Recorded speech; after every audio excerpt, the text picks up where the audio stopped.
Pat Riley was the last one in Miami to assemble the big three down there with a true recruiting focus. He went in and sold them and pitched them, but he had to get Wade to recommit, and then he got LeBron and Bosh to join. But now it's much more player-to-player driven. LeBron bringing Anthony Davis, that was the key to transitioning the Lakers from worst to first.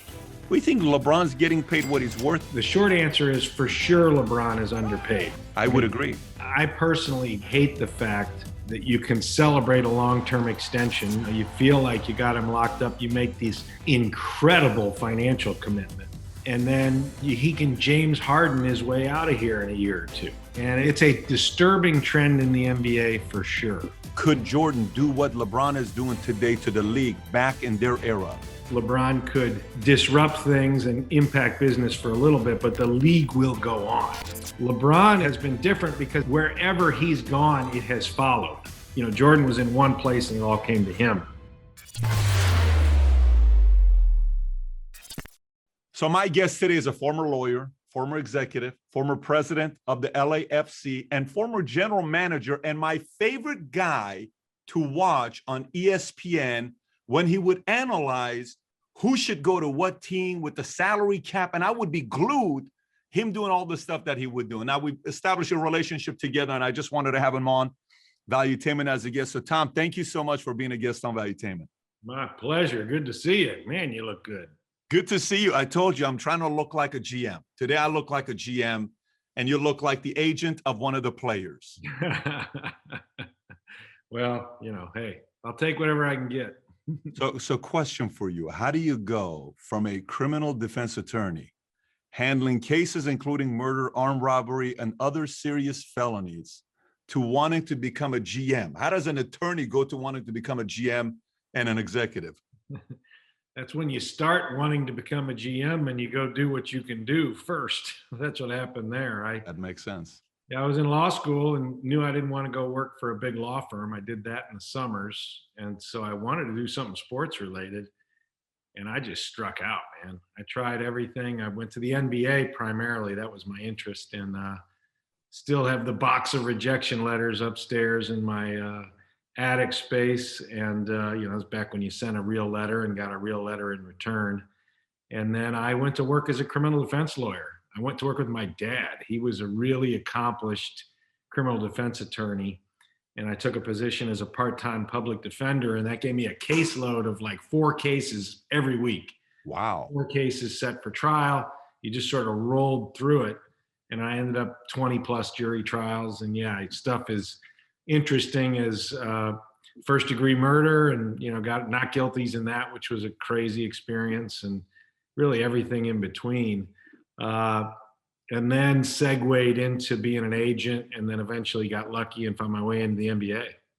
Now, is your dad's temperament like yours? Are you similar in temperament or no? Yeah, we were very similar. He was a terrific orator in his day and just a total stud as a criminal defense attorney. He really had a presence and was quite a name. And that was interesting for me because I came in with the exact same name. He's Thomas J. Penn Jr. and I'm Thomas Penn III, right? So I came in not only in his shadow or adjacent to him, I had the exact same name. So they kind of called me the third around there, which was odd because, you know, I never had been known as that. But it was the best years, man. And I went to do it for 2 years. And Patrick, I did it for 6. I worked side by side with my dad. You know, we tried cases together. Awesome. He gave me the flexibility to build my sports start by becoming an agent and, you know, just being entrepreneurial in spirit, but having the safety net of a good career in my core business there. And it was a lot of fun, man. It was really cool. Let me ask you, what helped you out in transitioning from being a criminal defense attorney? 6 years, that's not a short period. That's a long time. What helped you out from there to being an agent, to being a GM or assistant GM working with Jerry West or president of LAFC? What strength did this give you to, you know, go into these other jobs that you had? Well, I went to law school just to have the core education, not knowing what it would lead to. It was either MBA or law school. My only regret maybe was not doing an MBA while I was there. But I felt like having the law degree gave a basis for whatever happened. And I was more drawn to business. But first, starting in criminal defense, that is like, there's nothing like being on trial and representing somebody sitting right next to you with his or her life on the line. And you're having to perform in front of a jury live. It's kind of like coaching a game, right? There's a timetable, there's decisions you have to make, you have to express yourself clearly, and you have to persuade. So all those sorts of skills were being honed at that part of my career. And you got to work your tail off and be prepared, so you're prepared, you're timely, you got to make these decisions on trial, and then be persuasive. So all that kind of wraps together to take you to the next level, or take me to the next level in my career. As far as the transition to sports, the advantage for me was I had the time to try to make that happen. So 2 of those 6 years, I was solely focused on just trying cases, winning, building that kind of business, learning. 2 years goes by like that. Then I got into a 2-year run where I was trying to build the sports business, and I had the flexibility to do that, to fail. Took me an extra year to do what I wanted to do in the first 6 months, which was get a sponsor to sponsor a trip over to Europe. So I had enough time to do all that, and then ultimately come out of it on the other side to be prepared to jump to the NBA.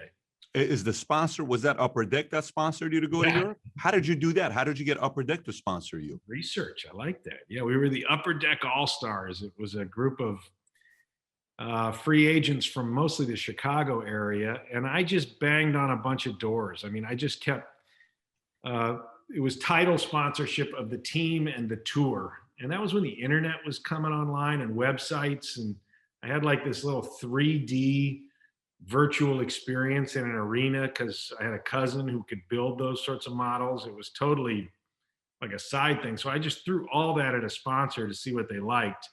And I ended up finding my way to Upper Deck Trading Card Company. And they had a guy named Jos Boss. I'll never forget him, over in Amsterdam. And he had budget. He was looking to extend outside of football into basketball. And I found my way in front of him, and he had a little budget. So we became the Upper Deck All-Stars and did 2 tours. And that's what made it all work, because I couldn't afford to underwrite it myself. Any crazy players at the time that you were working with? No, anybody would know. A few of them went on to the NBA. One was a guy named Donald Whiteside, who was a very good, talented point guard who ended up playing for the Toronto Raptors and is now a coach. And a couple other players, most of which ended up earning a living in Europe. And I was just trying to kind of get things started and learn the business. And over the course of that period of time, I also read the collective bargaining agreement in the NBA, and I got educated on how those rules worked, and I could talk that talk a little bit. So I had that basis of information. I read it cover to cover, and I outlined it like a law school textbook. How big is it? I mean, how technical is it? It's all legalese and it's legal jargon, right? And then it's written in collective bargaining form. So I don't know, it was 300 or 400 pages, but written in an outline form, and it was just, having a legal background makes it easier because that's a document constructed by lawyers for lawyers. And then they take that and condense it to a 20-page memo that they do now. That's pretty good. It's easier to understand, but you still get kind of crossed up. And you really don't get that until you get in and start doing that work, which is what happened with me at the Grizzlies. But I had a fundamental understanding. I had sort of done enough work that I had something to offer. And I often say that to people. It's like, look, you may not be where you're going, but you should angle towards it. You should prepare for it. You should do stuff on your own to be educated in that area. So when whatever you're looking for, the universe presents it to you, you can respond. Did you ever become an agent in the States in NBA, or no, you went to straight being an assistant general manager? I was a registered agent in the States. So you had to go through the Players Association. You pay a pretty strong fee at the time and you get officially registered. So I do have my little card still where I was an agent. Although I never really built that business to where I was an active NBA agent with clients. I did a few small deals here and there, but it was nothing significant at all. And I then was in that business long enough to know I didn't really want to be an agent. Um, One of my best players that I had, the biggest success story, out of nowhere, he just fired me. And that happens to every agent. But I got the letter by FedEx and it kind of broke my heart. And, that was one of those things where it's like, wow, this is a very transactional business. Fickle. You just get burnt. And then funny postscript on that, my daughter is a freshman volleyball player at Boston College, right? And she pieces it together that there's this teammate of hers from Illinois, and it's that player's daughter. Get out of here. Yeah, they are the same. The That's classic. So I think I met your daughter last time when you and I were speaking. She was there. She was visiting from Boston College or something. She was at home. The house. She came in and said hi. Very interesting. So the agent part, is it one of those things where it's the 80-20 rule and the 1% make it and 80% get flushed out as agents and only 20% stick around? And out of the 20%, you have one, like a Rich Paul, that's pretty much got a monopoly in the league. Is that pretty common on how it works or no? Yeah, I mean, historically, there's just a small handful of power agents that control the market because so much of that is who else do you represent?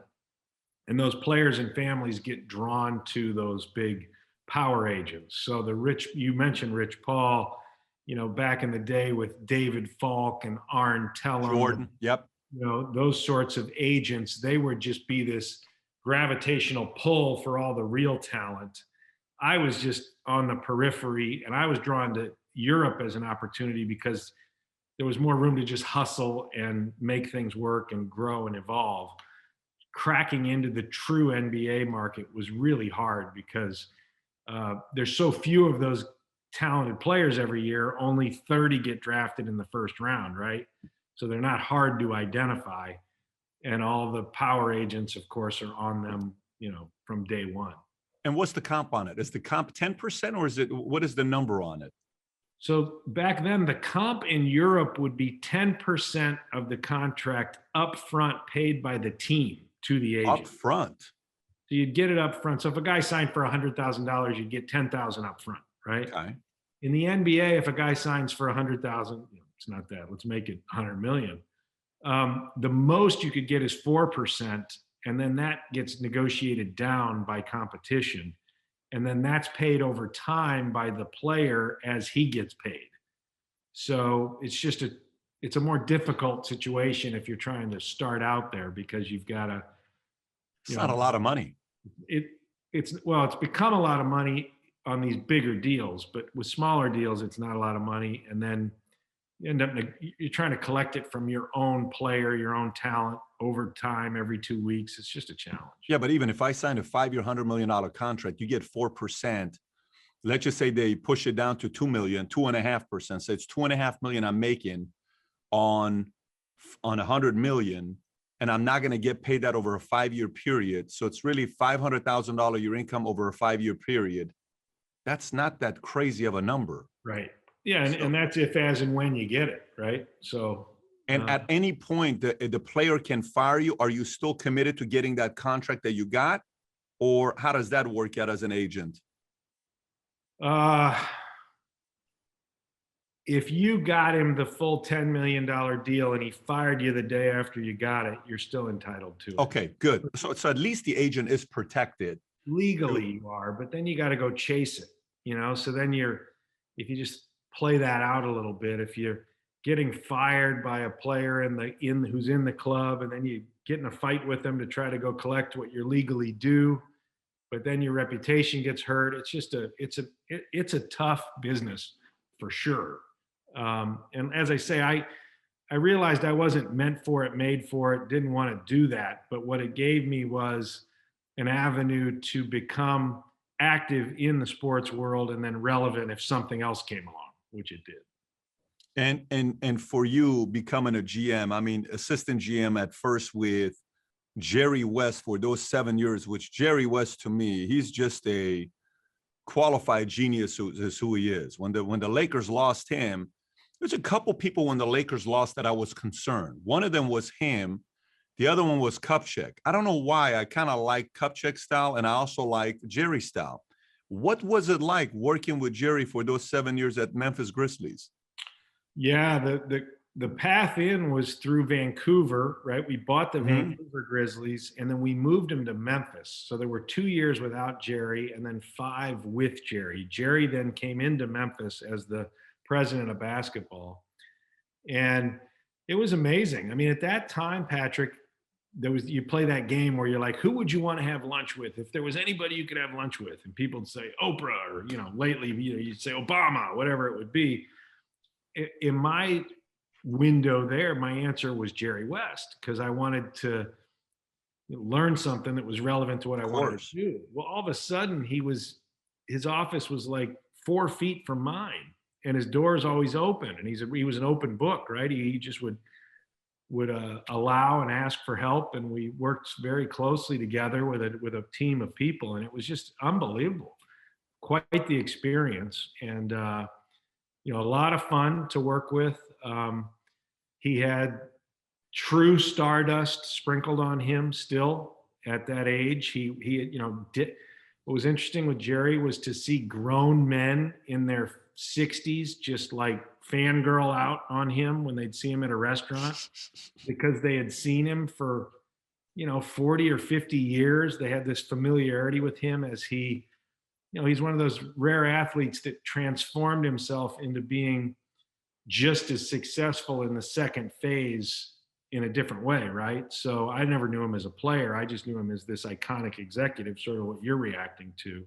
But Jerry is a special person, totally unique, and was a lot of fun working with him. What was his recruiting style? I mean, there's different ways guys recruit. I've kind of watched him closely to see how he recruited. I watched how Kupchak recruited Dwight Howard. He brought him in, took him in one of the rooms. He says, look at the rafters. Look who's up there, the big man.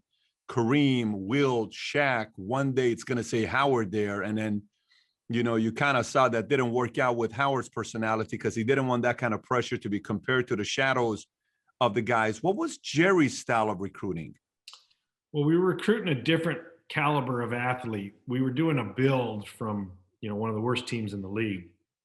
So in a way, it was drafting talent and then retaining talent and then getting guys just getting talent at any level. But it wasn't those kinds of superstars where you're recruiting. It was more, let's get this guy to come. Let's identify, let's trade for him. A lot of those conversations happened very directly with agents. So that was where it was I mentioned Arn Tellem as an example. So Arn was a very close friend of Jerry's. Arn representing Kobe Bryant and a number of the other key acquisitions through the years for the Lakers. And I was surprised at just how close they were personally. I always envisioned that that'd be more of a contentious relationship and we hate agents and this and that. But what I learned from Jerry was just the importance of deep, long-standing relationships with the power agents because so many of those guys control so much of the talent and they can really help fulfill what you're trying to accomplish. So that was part of the art, part of the science of what you'd call recruiting or talent procurement in the NBA. So he was a relationship salesman. So he sold through having strong relationships with agents because if he got the agents, he got the players. So is half the battle of recruiting players and having a good relationship with players through the agent? How much of it is the agent? How much of it is the family? How much of it is the wife? How much of it is the parents? How much of it is the player? Or does it vary player by player? Well, it's changed. It was a little more agent driven back then. And in the modern era, I think it's a little more peer and player to player driven. So you see more and more the way that LeBron as a player combined with Maverick Carter and his agency that LeBron is an owner of, they're able to assemble the current Lakers roster in a way where they're doing a lot of the maneuvering and the manipulating and the straight up recruiting. The straight up recruiting is technically illegal if it comes from any member of an other team. That's tampering.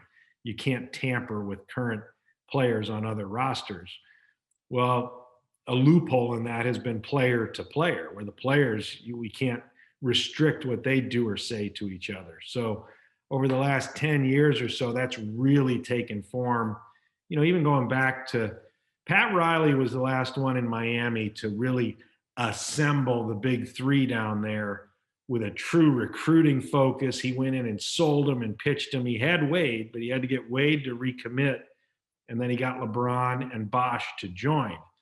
But the other secret of that success was he got them all to take like 5 million less than they should have taken. That's right. 18 million, 19 million, 16 million. I don't remember the number. And I think even Bosh was getting the most money out of the three. Right. So they all took a haircut of 5 million. That freed up 15 million a year to go get the next three, the Mike Millers of the world, the way they roster out, and really gave them the finals championship caliber every year. So, but now it's much more, James Harden goes to be with Durant and goes to be with Kyrie because there's direct conversations happening as part of that whole exchange. When Chris Paul moves or maneuvers, he's talking direct with whoever he's going to be playing with. And of course, LeBron bringing Anthony Davis, represented by that same group, that was the core, the key to transitioning the Lakers from worst to first. You think this is sustainable long-term? Because, if you think about how the league was back in the days, take Michael, okay? So if you go era, Michael, and then go prior era, let's say, I can't really say, let's just say Bird Magic, because they came in when they came in. So Michael, then Kobe, Shaq, and then you got LeBron today. When Magic and Bird were running versus Michael versus LeBron and Kobe and today, could Magic and Bird or even Jordan do what LeBron is doing today to the league back in their era? Which aspect of it? The fact that, if I were to say to you right now, who is the most powerful figure in the NBA? It's LeBron, right? He has the most power. That nobody has more power in the NBA than LeBron. He still keeps it. Now his job is to stay healthy, relevant, do the things that he does, and he's a visionary guy. He's going to do big things. So he's doing his part, but he's the most powerful guy. But if I told you in 2000, the most powerful person in the NBA, would you have said Kobe? Or would you have said a different name? And if I was to tell you, let's go into 1991 when Jordan won his first, would you have said the most powerful person in the NBA is Michael, or would it be Jerry Buss? Would it have been another Jerry? Or because it's changing based on who has the most power? Well, I'd say first in any era right there is the commissioner. The commissioner in each of those cases has tremendous power, and because the commissioner represents the combined true power and of the ownership, right? So they will last past any player. Even today? Oh yeah. If LeBron couldn't take the league down, LeBron could disrupt things and impact business for a little bit, but the league will go on, right? And of course. But when you get into the most, I would have said Jordan. Back in the day, as I reflect on it, in the early 90s when Jordan was in his heyday, he was, massively influential, powerful, and, global. But he wasn't, he was the draw because he and Pippen were such a solid base. They're able to flip all the other pieces around them and dominate and win effectively six in a row, because Jordan was gone for two of them. So he was that dominant as a talent and as a draw. LeBron has been different because wherever he's gone, it has followed, which is different. Jordan was in one place and it all came to him. This notion of LeBron just going from Cleveland to Miami, 4 straight in the finals, goes right back to Cleveland where they were literally the worst, and they get to first and they go to the finals. It was, it's just incredible. Yeah. Then he does the same thing coming out here to LA, albeit it took a year. That shows I don't know if back in that era, Jordan could have done that because it was a different time. People wouldn't have been able to come with him the way they do now. Yeah, and also, I mean, David Stern was a different animal. David Stern was he was feared and respected. It was a different way. And I'm not saying Adam Silver doesn't have that kind of a personality, but Adam Silver comes across very different than Stern did.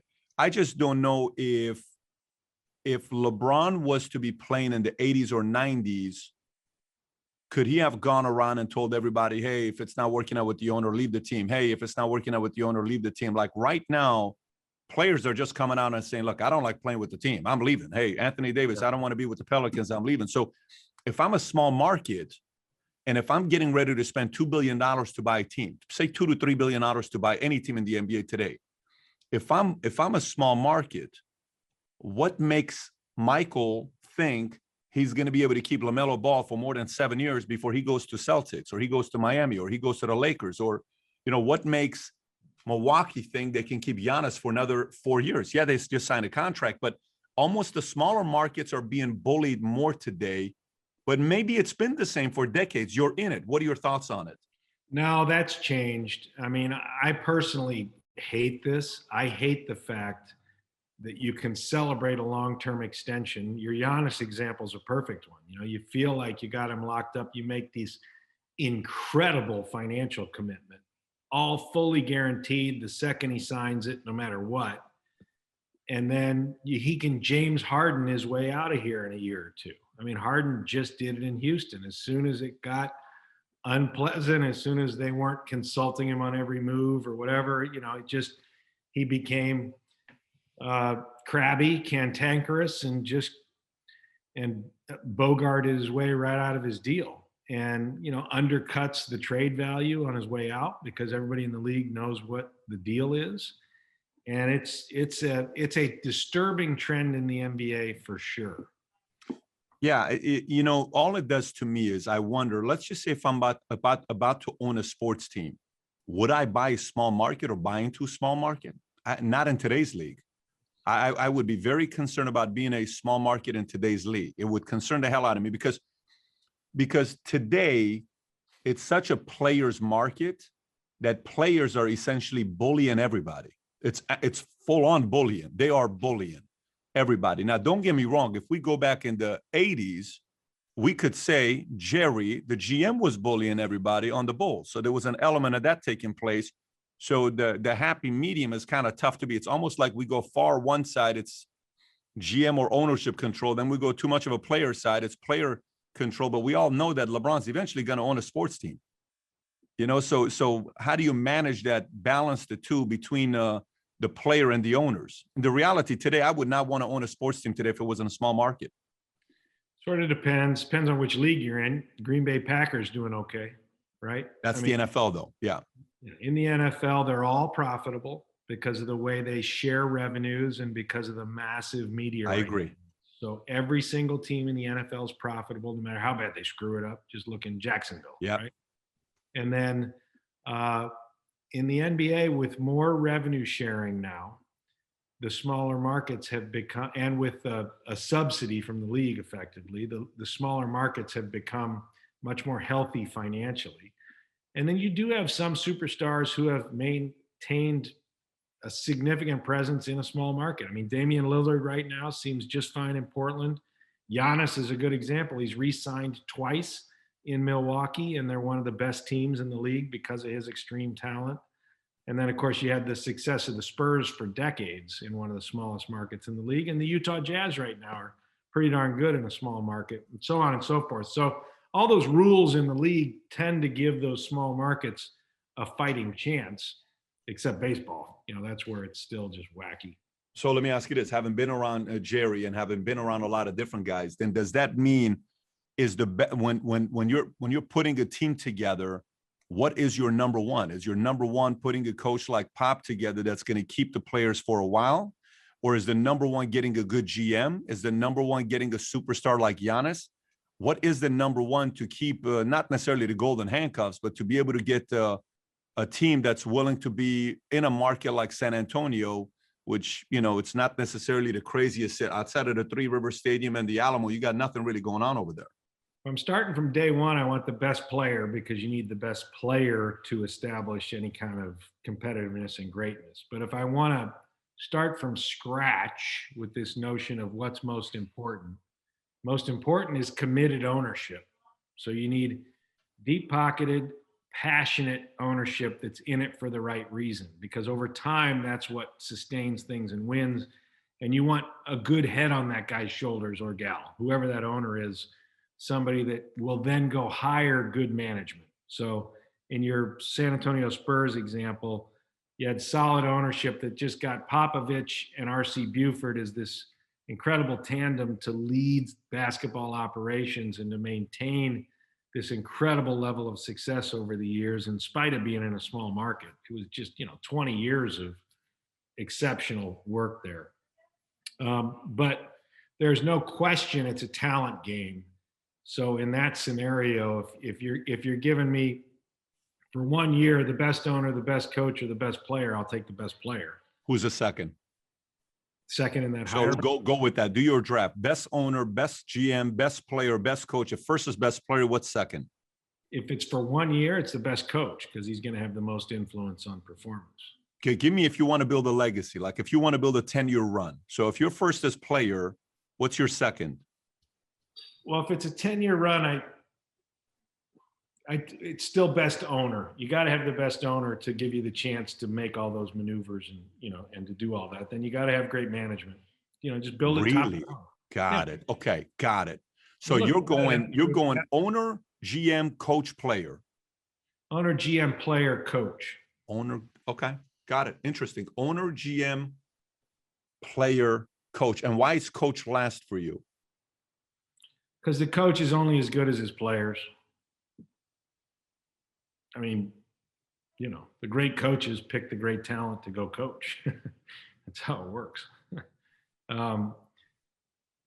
Yes, there's this theory that you get an amazing coach and he's going to max out whatever talent he has, but that's only within a small band of a small percentage. If you put Greg Popovich with the worst talent in the league, he may win them 5 more games. So they go from 15 wins to 20 or 22, but he can't take a 15-win talent and get it to 500.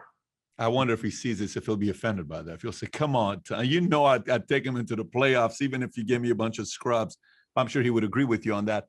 But so if that's the case, who would you put right now as the best coaches in the NBA? Best coaches in the NBA. Well, Pop is still, over time, as good as it gets. Just a master. What I look for in a coach is a master relationship expert and a tactician, and a competitor and everything that goes with that. And Greg Popovich is just truly amazing. Eric Spoelstra has quietly done just a remarkable job over the years down in Miami.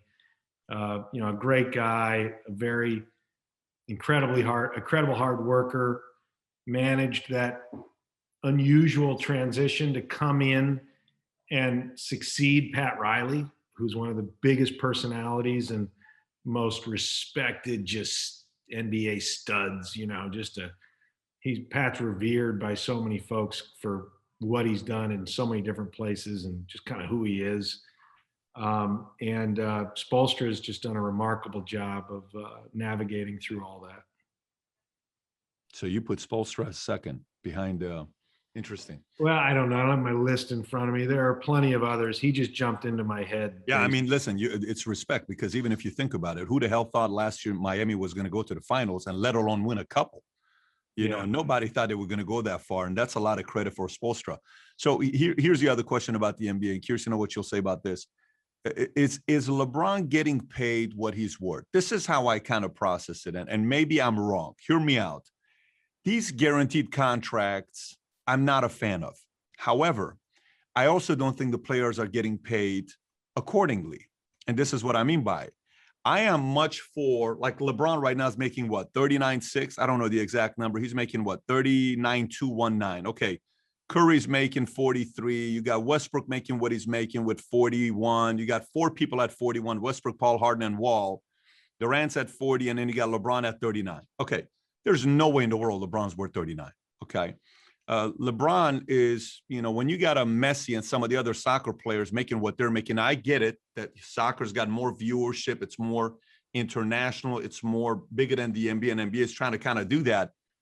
But when a LeBron comes to your market, listen, everybody makes more money in that community. When LeBron comes to your market, so is a player like him, where he is the face of the NBA, you know, Michael last year, I don't know what he got paid as last year, 30 million or some astronomical number that he got paid. And most of his career, he got underpaid. We think LeBron's getting paid what he's worth right now? Or you think it's closer to an 80 to $100 million a year player? I'd say more than that. I would agree. Messi is more than that. And while global football, you're right, the economics are different, but those, you know, Barcelona doesn't make money. They're in debt. And that's because they can't lose a guy like Messi. So they go, you know, figure it out. You know, the maximum salary, the short answer is for sure LeBron is underpaid, not just because he's at 39 and other guys are at 41 or 42. It's because he should be more like 100, let's say, right? I agree. Yeah. But the reason that happens is because of collective bargaining, because there's an economic system in place designed to make all the boats rise and to make all those teams be competitive. So the players get together and collectively bargain for these totally anti-American things. I mean, in no other industry can some arbitrary system decide where you can go work via the draft, right? But they agree to do that, totally un-American. The whole restricted free agency. You can't leave our team unless we get a chance to pay you just as much. Well, there's no other industry where that makes sense. Collective bargaining. Maximum salary. We're going to put a firm cap on the most money any player can make. Well, there's a minimum salary, right? So, you know, they're all making about $1 million now. So those are the trade-offs that occur. And LeBron, as a superstar, absolutely got squeezed and gets squeezed by having that maximum keep his value down. Got it. So he is essentially helping a lot of the lower level players that would typically be a $250,000 a year player or $400,000 player. He put him at $1 million. So when his comp went lower, theirs went a little higher. If I pull off a Kyrie Irving and I say, guys, I don't feel like working the next 2 weeks, does the team still have to pay him or no? No, if the player flat refuses to show up and work, he gets suspended. You know, there's progressive discipline that occurs, but including suspension, you don't pay. But these trade-offs that occur now more and more with the resting healthy guys just for the sake of managing their minutes, and you know, this latest era of nobody plays 82 games anymore because they're going to rest them. You know, that's that slippery slope where you continue to pay guys to not work. And the league has tried to shut that down because, you know, we're all paying what we're paying. If we're allowed to go to a game, we as fans are paying that ticket price to go see the talent. And then it just doesn't show up. They're trying to rectify that. Yeah, so the solution for that, if I was running a comp plan, is I would overpay a LeBron to $100 million a year plan. But if a guy didn't play, you ain't getting paid either. So it would be, hey, Kyrie, you want to take 9 games off? No problem. You're 31 million divided by 82 games. You just lost 31 million divided by 82 games times 9 games that you missed just because you didn't want to show up. It's easy with specific examples, but in collective bargaining, they just set the rules of engagement. I'm sure they do. I'm sure they do. You got a union that's Yeah. watching out for every Kyrie Irving so that it doesn't happen to guys. Totally get it. Totally. You add a union to anything, these types of things happen. I just think a guy like LeBron who brings whatever he brings to the market, he's not a $40 million guy. That's an $80 to $100 million guy, if not higher. Now, look, the argument would be that the system is so healthy and has worked so well, and it's such a healthy league that LeBron's able to beat LeBron on the rest of the stage and earn everything else that comes with it. So that'd be the overall argument as far as how a healthy NBA gives the platform for LeBron to be LeBron. I mean, I don't own a team in the NBA yet, but if I did, I would say, hey, guys, why don't we also protect the owners a little bit and protect the players? We'll play you a little bit more, but also at the same time, you know, we also want to be protected on this end. And who knows how those conversations go. You know, you got to be careful with these lawyers, Tom. I mean, these lawyers, just very interesting people these lawyers are. That's right. Exactly right. So now you go to LAFC. So you've done what you've done in the NBA. You go become an analyst at the ESPN. You know, you refuse to take a position as a GM with 76ers. And by the way, what year was that when you said you don't want the GM position at 76ers? I'm not sure it went down exactly like that, but what year was that? Around 2013, maybe? I don't know. 2012, maybe? When did Embiid get picked? What was the year Embiid got picked? Oh, way later. Yeah, way later. Got it. Okay. So 2013, who was there in 2012, 2013? Who's their best player? AI? Iguodala? Now, Doug Collins was the coach. Elton Brand was playing. Sorry, I can't remember. 2012 76ers. Wasn't Andre Iguodala on the... Yeah, Iguodala was there. Yep. I'm curious now who it was. Okay. So you decided to go play Larry Allen, Elton Brand. Yeah, Elton Brand, Drew Holiday, Andre Iguodala. Interesting squad. Lou Williams. Yeah, but that was a period of time where I interviewed with them. Went through the whole process.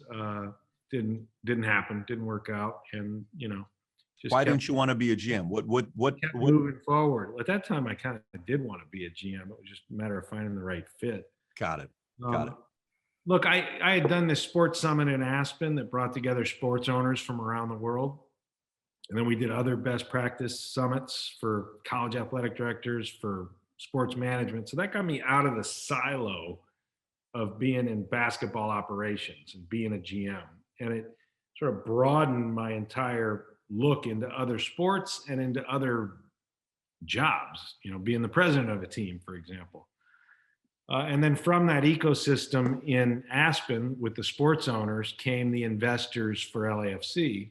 And we were able to put together a really compelling group to come to Los Angeles and get a major league expansion team and the chance to build a whole club from nothing. It was just in October of 2014, we were an idea, and the LAFC.com was available, and we went and snuck out and bought it. And we decided we'd kick off with that identity.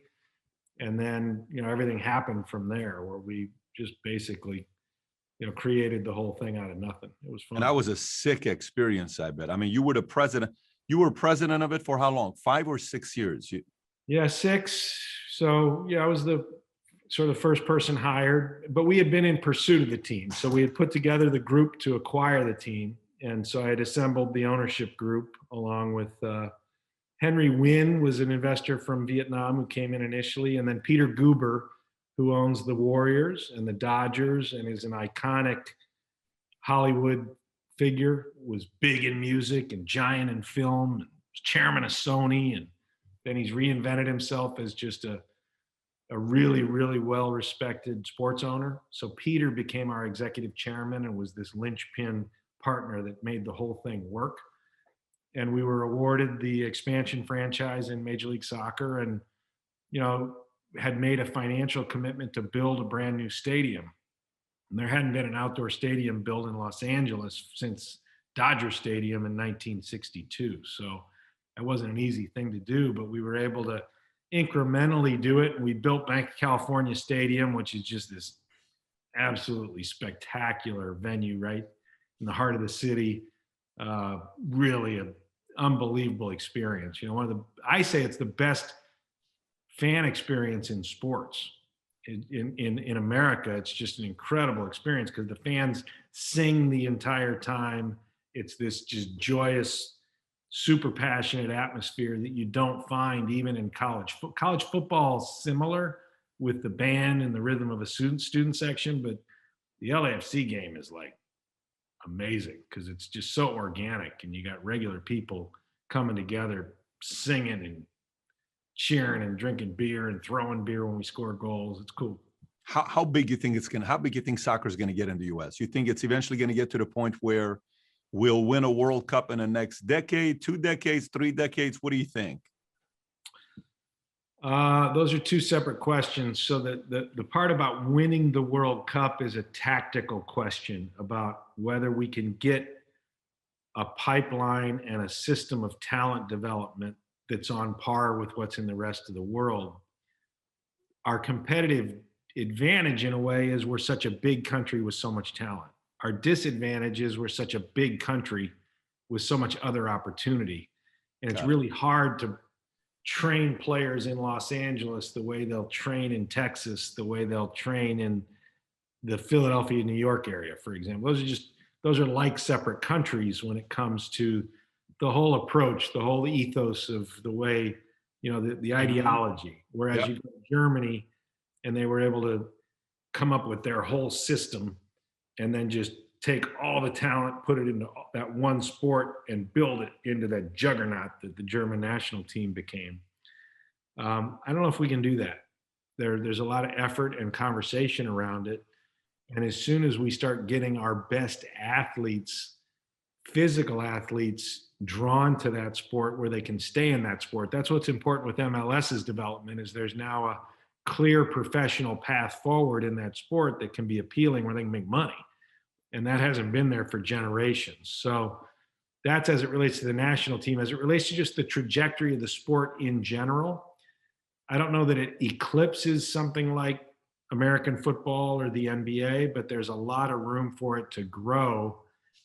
And the media attention can be massive in America. And then there's no other global sport. I mean, let's not fool ourselves. The NBA is not anywhere near football, global football, when it comes to relevance. I mean, you know that. That's true. Yeah. But I always thought the NBA was global. Being in soccer, there's nothing like it. Yeah, it's craziness with soccer. I mean, it's a whole different story. And Carlos Vela, I just pulled up his salary, 2018, $4.5 million, what he was making. So some of these guys starting to make some checks, which is good for the younger guys. Would in this case, would it be the same as building a 10-year legacy on a team, meaning you need a good owner, then you need the right GM, then you need a player, then you need the right coach? What would need to happen for America to commit to winning a World Cup? Do we need to go recruit the best coaches and trainers and bring them in and teach other coaches in the US how to coach other kids? So all of a sudden there's a 90-day camp of coaches in US, from Texas, from Philadelphia, from Florida, from California, come go through a camp of how to train their guys. How would you build that up in America? Well, I don't have that answer, or we would have done it. They've tried different things in America. Those are different things. So with a national team, it's a different experience. They're never together for 90 days. Maybe if they're at a World Cup and they go the whole way. So you get the best talent, you bring them together in windows of like 1, 2, and 4 weeks, or maybe for a long summer competition, it's 6 weeks. And then they continue to play on their professional teams the whole time. So they just take a break in the soccer schedule. The best players go play for their national teams for 2 weeks, and then they come back and they keep going, and they play year round. So it's a different coaching challenge. So the US went out and got Jurgen Klinsmann, who from the German national team, from that way of life, thinking they could replicate that way, and that didn't work. They've had homegrown coaches like Bob Bradley, who's the coach at LAFC. He had a ton of success in building a team that went well, but then that ended quickly, right? So it's a completely different animal. And if I had an answer to your question as to how to systematize the nation, our nation, with our size and our challenges, I'd be in a different role, making a lot more money. I'd be curious to know what country used the model that worked, that they went from nobody to somebody. That's what I'd be curious about, because when you typically think about it, who do you think about? You think about Brazil, you think about Argentina, you think about Germany. I was in Germany in 1990 when they won it. You think about France, Italy, you think about some of these guys, but how about the country that was irrelevant that came and won, and how did they do it? I'd be curious to know what their model was. But, Beckham obviously came and he played, which was big when he came out, and then Zlatan came out, and I went and watched Zlatan play. It was ridiculous watching how folks in LA were reacting to Zlatan playing, and the whole controversy between Zlatan and Vela. I think that was needed for the MLS, believe it or not. I think there's some kind of a animosity. You need somebody like that. Do you think a Messi or Ronaldo will eventually play in the MLS? I do. I think Ronaldo will sunset his career here just to transition to the rest of his life. Could. I think that's a natural. How about Messi? I don't know. Maybe Messi's less interested in all that stuff. Messi's more just about expressing his art, playing his tail off, being compensated for it. He's less diverse, dynamic in terms of his interest level. I Tom, think last topic before we wrap up. You did some stuff with upper Deck before. Were you ever a baseball card or basketball card guy, or not really? I wasn't. You? Really? Yeah, no, You were no. not. Well, I am. I recently sold a couple Gretzky cards for $2 million. It was the most expensive hockey card sold. So I've been in cards for 30 years. And the only reason I brought up cards is because you got Upper Deck to sponsor you when you're going to Europe. So maybe you had a connection with cards. What do you think about these crazy things going on with cards right now? Dirk's card sold on his birthday for $4.6 million. It's lunatics like you willing to trade in this. I don't get it. Let me ask you. You really sold 2 Gretzky cards for that kind of money? 2 Gretzky cards for one of them I sold for $1.29 million. And the other one I sold for $720,000. Yeah, it was all over the news, and it was pretty And intense. were those originals that you had from the beginning, or did you buy them? I bought them for $540,000, both of them, 18 months prior to me selling it. So I bought it for $540,000. 18 months later, sold it for $2,010,000. Wow, interesting. Yeah, the world of cards is a different card. I don't know if you saw what a guy named Beeple just did last week when he sold an NFT. Are you familiar with NFT market or not really? Okay, let me put it to you this way. This guy is a graphic designer, okay? He designs something new every day for 5,000 days, okay? 5,000 days. He makes a collage of it. You've not seen this. I'm surprised you've not seen this. He makes a collage of it, okay? Collage of it, which means take the 5,000 pictures and you turn it into one collage. Right. He puts it on Christie's auction, which you may be familiar with. Christie's auction. It's the bigger auction. They do the Van Goghs. They do all the bigger stuff. The auction starts on February 26th with the first bid at $100. Tom, this is a blockchain art. You can't put it up on the wall. It's a picture that you keep crypto, right? Type of a crypto type of thing. They call it non-fungible tokens. Started at $100 February 26th. It sold on March 11th for, what do you think? Tell me. I just want you to actually guess. I really want you to guess. Give a big number. I'm gonna 12 million. Okay, you ready? I'm gonna show it to you just to see your reaction. Okay. It sold, Tom. This is crazy stuff. I had a conversation with this guy yesterday. Here's what it sold for. You ready? Wow. $69 million. Wow. We are living in a very different era today. Who bought it? A guy named Meta something, a guy that's a fan of his content and what he creates. Now you got to realize this guy named Mike Winkleman is known in the market. He's phenomenal at what he does. I hope But so. he, to sell an art that you can't hang up anywhere. And if anybody else shares it, you don't make residuals on it. You just get to say you own that token for 69 million bucks. Crazy.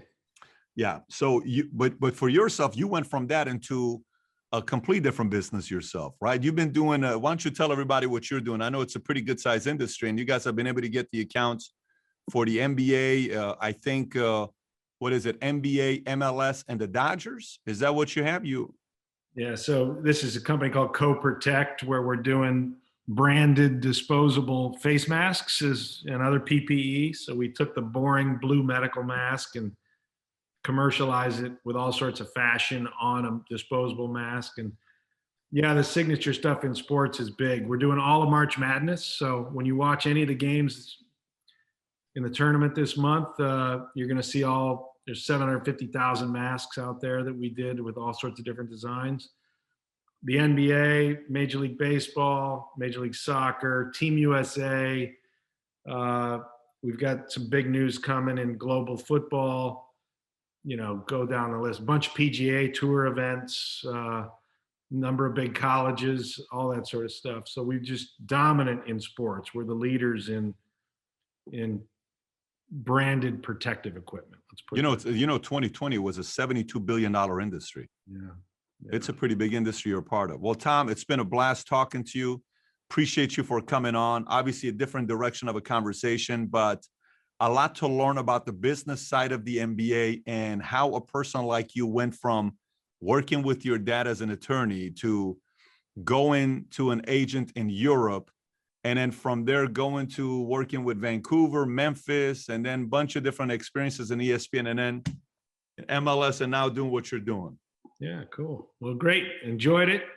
Congrats on all your success. Are you going to sell any cards later today? I'm going to probably sell a lot of cards, and I'll tell you about it. If you want to buy a couple, I got a few if you want to buy some. No, we should talk. Maybe we'll go in on one or something. I look forward to it. We should. Tom, good talking to you, buddy. Take care. Bye-bye. Bye-bye. For those of you guys that watched the entire interview, I don't know if you know this or not, everything we talked about in this interview has to do with business, whether it's recruiting, who you get first, timing, sequencing, money, dollar negotiation, career path, what direction you go to, people you meet, and how you go from being a guy working under your father, eventually becoming the president of LAFC, that Magic Johnson's involved, Will Ferrell, all these, Peter Grube, all these people are involved. So I hope you stuck around for the entire thing. And if you enjoyed this interview, and you learned a lot from the business of the NBA, you're going to enjoy my interview I did with Stephen A. Smith last year. If you've not watched it, click over here to watch the interview with Stephen A. I think if you like this one, you will get a kick out of that as well. Take care, everybody. Bye-bye.